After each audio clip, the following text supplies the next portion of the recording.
Today we're talking about things that we can all relate to, which is that messy middle of change, right? The part that it feels like emotional quicksand. It's heavy. There's a lot of ambiguity. We don't know what's going to happen, right? And we lost a job. We have a someone's ill or we're ill and we're waiting for test results, or we're waiting to find out if our child is getting into a certain school, or they're trying to figure out if they make a team. I mean, that's the cycle of life we live in. All these adrenaline moments of waiting and not knowing. Are we going to get the job? Are we going to get chosen? All those things are stressful to our brain and to our body. And today, we're going to take a look at some strategies to help you navigate it and feel good about what's in your control. Welcome to the Leadership Edit.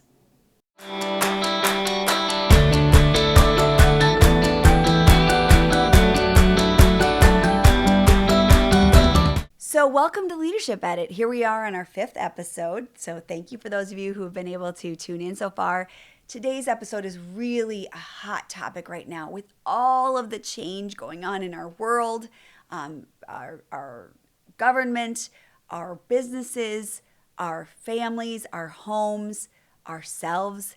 There is so much ambiguity. There is so much neutral zone, which we're going to talk about, that I felt it was really important we spend some time thinking about what we can do to help support you through those issues and through those situations, right? So when we think about transitions, like I mentioned, you can think about the things that come at us, whether it's getting let go from our job, getting a new job, being interviewed for a job, having a sick family member, being sick ourselves, waiting for test results. Will our child make that certain football team or dance team or baseball team or whatever it might be? Will they get into the college that they've been preparing for? Are they going to get the grades they've been working on? Are we going to get the raise we've been asking for? There are just so many things, right? Are we going to get the house we put a bid on? Are we going to be able to afford the house we put a bid on? We are filled with unlimited amounts of transitions in our lives. The amount of change we go through in a day, in a lifetime, is phenomenal. I'm going to ask you to do a quick moment of reflection right now in the middle of this podcast. Take a second and pause it if you need to, and write down every single change you are going through right now in your life. Okay, every change, as specific as you can, right? So if it's a move, it might be calling the electric company, getting cable set up. Those are all changes. So they all count because they're all in your mind and they're all taking up energy. So pause it and make a list of all the changes you're facing, okay? All right, so I'm so curious how many you have on your list. I would love it if you could put those in our chat or in any part of regardless of how you're listening, if you could share that would be great. Now, if you can't, you have it for yourself. But typically, that list ranges anywhere from 10, when people are picking pretty high level items, all the way to 60, 65. It is not uncommon for people to have a long list. Whenever I'm doing a training or working with my students at the university, I have them go around the table and add those up, share individually, and then share as a group. It's not uncommon. We're in the several hundreds, right? So we're, 200, 300, 400 changes in just a small group of people. That's a lot of change. That's a lot to deal with. And I think at the end of the day, we want to believe we're going to get through all of them, and we do. But the process is so exhausting so often. So today we're going to just take a moment to step back and examine what's happening so we can understand, first of all, we're not crazy. There's a lot of research done on this, and there's a lot of simple ways we can look at this. And then we're going to look at some strategies and some tools you can put in place to navigate it and to feel like you're getting a little bit of that kind of influence back. All right. So first of all, we're going to look at the research. And one of my favorite researchers is by far one of my favorites. I love to talk about him. And I teach a class on change and innovation, several classes on change and innovation at the university where I teach. And it's very easy to look at all of the researchers. There are many, many researchers on change. But this one is my favorite because it's very simple. It's rule of threes, like I've mentioned last podcast, and it's easy to remember. William Bridges said that for every change, so moving from one house to the next, having no car, getting a new car, the task of having one thing and going to a new thing, that's the change. But within every change is a transition, okay? And that transition has multiple phases. That transition has 3 in particular, right? It has an ending. Every transition has an ending, a neutral zone, and a beginning. And what you heard about in the beginning of the podcast is all of those neutral zones, right? And neutral zone is what I call emotional quicksand. It pulls you down. It is heavy. It is exhausting. It is a lot of gray, milky, heavy things to sort through. And so I like to think of it like you're on a trapeze and you're swinging from one rope and you've grabbed one rope and you're swinging and you've let go of the first rope, but you haven't quite grabbed the new one. There is obviously a lack of structure, a lack of things to hold on to, and we feel loose and nervous and maybe scared. And it's a lot. So the first important part of this is to be able to acknowledge that that is all very normal. You're not alone. You're not crazy. It happens to all of us. It happens to every single one of us. It doesn't even always exactly happen in that order. You can sometimes bounce back and forth between them, but it does happen that you go through every stage.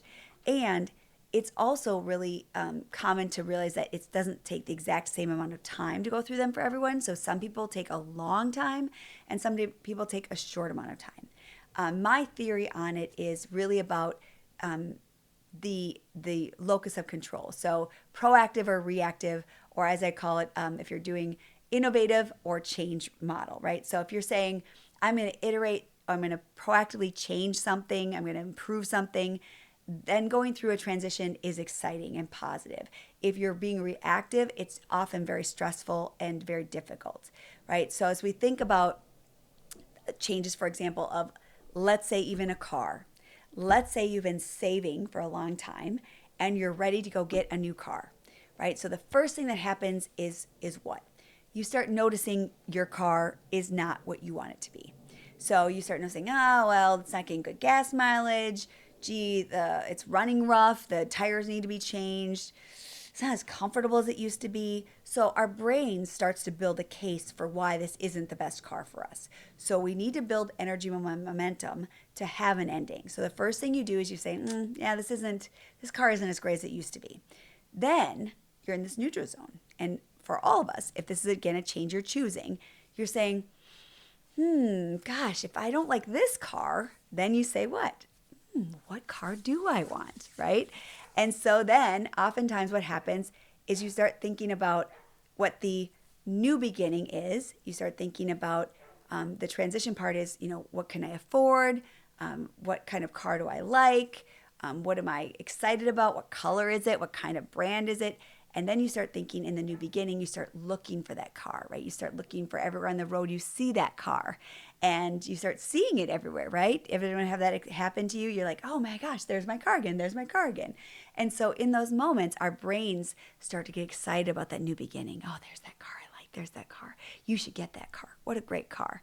So what do? You go and you get that car and you have that new beginning. And in that new beginning, you get the car, you get into that car, new car smell. Oh, wow, you're like, I could live here forever. This is amazing. And boy, the seats are comfortable. It's the best car ever. And you have the new beginning and then you start driving that car. And usually if you've had that choice, it's a beautiful experience. It's very positive. So we know that a good transition has a healthy amount of ending, this certain amount of neutral zone of ambiguity of like, I don't know, what do I want? What do I really want? And you can think about things in a healthy way and then you get to that new beginning and you're happy. That's when it goes the smoothest and easiest. But oftentimes if a change comes at us that we are not in control of, so that can be a lot of things that are happening in our world right now, layoffs, reorgs, restructure, illnesses, changing government policies, tariffs. It could be a lot of things, right? And I'm not making a political statement. I'm just saying these are changes. And for many of us, these are changes that we did not influence, that we did not have control over. So, right? So these are reactive changes, and reactive changes tend to feel heavier for us. So again, the important thing to do here is to acknowledge that, to be able to say, on my list of changes, I'm going to ask you to go back now as you're looking at your list and just do a P or an R on your list of proactive versus reactive. And on the list of changes you listed, how many of those are proactive changes that you've chosen and how many are just coming at you, right? So you have no choice but to make that change or to make that happen. Some people say, hey, a change of season is a reactive change. Absolutely, because it means you have to do certain things maybe to your house or your lawn or your cars, right? So there are things that just happen to us, right? And then there are things we pick. So be noticing how much you are spending time on proactive versus reactive change. And I would offer up that for my clients that are dealing with more reactive versus proactive change, that they tend to feel heavier, tired, exhausted, discouraged, sad, more of those emotions than people who are like, okay, I'm excited. It might be like, I'm having a baby and I've always wanted to have a baby and I couldn't get pregnant. Now I'm having a baby. So now we're having a baby shower and now we're thinking of baby names and now we're thinking of a baby room. Like all of those can feel like changes that feel very happy and excited because they're within your control. Or you're told, hey, we're looking at your development. What would you like to do next? You say, down the road, I'd like this role. So they work on getting you there. And then you finally get to the point where they give you that promotion and you get that job that you want, that title that you've been looking for. That feels great. That's a lot of change. But because it's what you've wanted, that energy is very different and very exciting. So notice how many changes and how your energy is, which ones are proactive and reactive. And once you notice that, that's why we can be able to say to ourselves, we need to be able to have some kind of influence on this. We need to be able to have an ending of the change we're in and get excited and build the future of the new one. So I was often I work with a lot of people who are in transition for different reasons. And it's hard, right? There's a lot of unknowns. Will this work? Will this not work? Will I get this job? Will I not get this job? If I take this risk in my business, is it going to pay off? So as a coach, I've really worked hard at what I say is like absorbing that nervousness, that uncertainty, and saying, let me hold on to that for you. I enjoy doing that. It doesn't bother me. Let me hold on to that worry, to that stress. And what I put back out there to the coaching client is, all right, let's get our game on. Like, take it easy. We got this. Like, let's go. Let's play. Let's forward motion and let's put a plan in place that helps you to move forward and build that new beginning. What can you influence? What can you change? Right? So a person who is without a role, who got let go from a job, I'd say, hey, it's not just networking, having lunches. It's putting posts out on LinkedIn on things you're a thought leader on, getting yourself out there with proactive reactions to things. It's maybe taking on a side gig. It's maybe putting out a shingle and having your own consultancy until you find your role, and taking on a job where you're actually able to make a difference in something you love. It could be building a hobby that you're working on. It could be taking that trip you've never taken. It could be spending the time taking care of your mother that you didn't have time to take care of, and she's ill right now, but you had a job that wouldn't have let you. So in those moments, I work with my clients to help them get that locus of control back so they can feel like they are in the proactive place of making changes, of making things happen.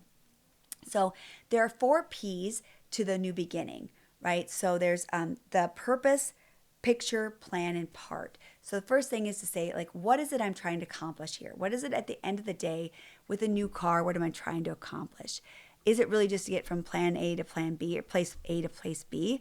Or is it to be able to, I spend so much time in my car, I want to be comfortable. I want to not have backaches, right? I mean, so to be able to think through what your purpose is really important. And then you look at the picture. You start to visualize that new beginning. What does that car look like? How are the seats? What does it drive like? How does it feel? Right? What color is it? All those things help us. And then the plan becomes, how am I going to work on getting a car? Do I know how much I can afford?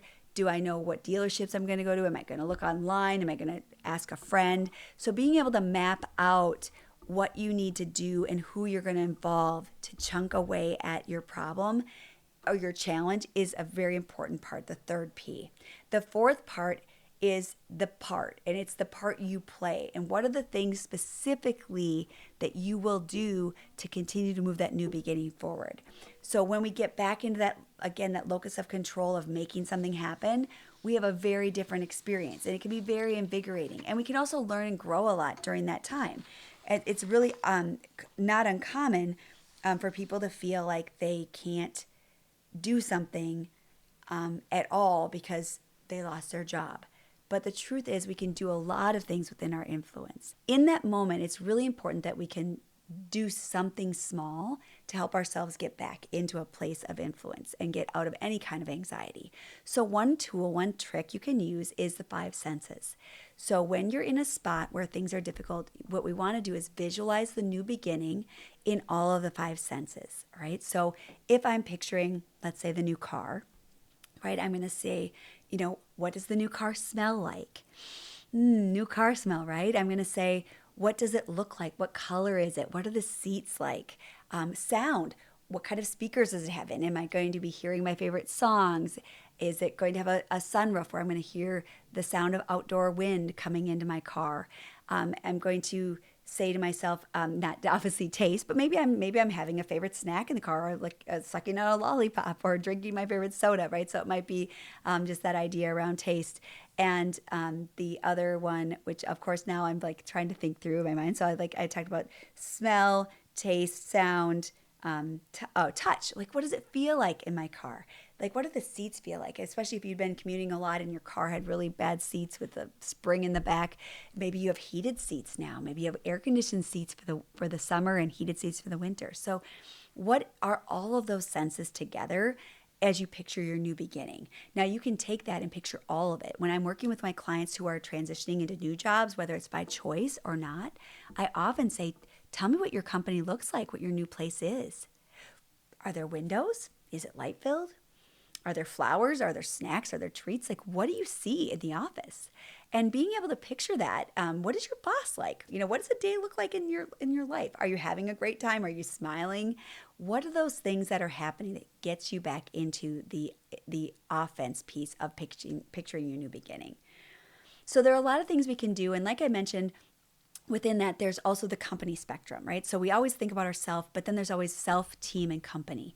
And so as you're thinking about your team and how you influence your team in terms of having influence and being able to iterate and come up with new ideas and be able to try new things and pilot new ideas, absolutely encourage your people to try and pilot and test new ideas. It's very important for the brain to get a chance to go through that.